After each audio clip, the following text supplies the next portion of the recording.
எப்படி விடுக்கார் மட்டும் பாருங்க. ஆறு பயம்னா என்னன்னே தெரியாதுங்க. சாகா கூட சேர்ந்து ஒரு நாள் பிடிச்சி கையில் கொடுத்தாருங்க. தள்ளுங்க கொஞ்சம் சாரப்பம்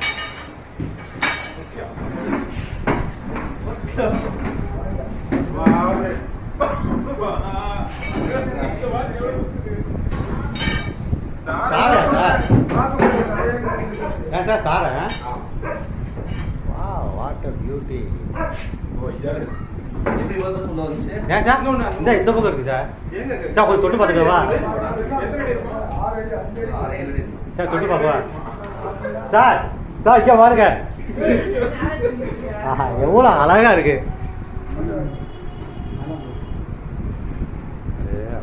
சார் உங்க நல்லா வளர்ந்து அங்கே ஒன்று இருக்கு சார், பிடிச்சி வாங்க.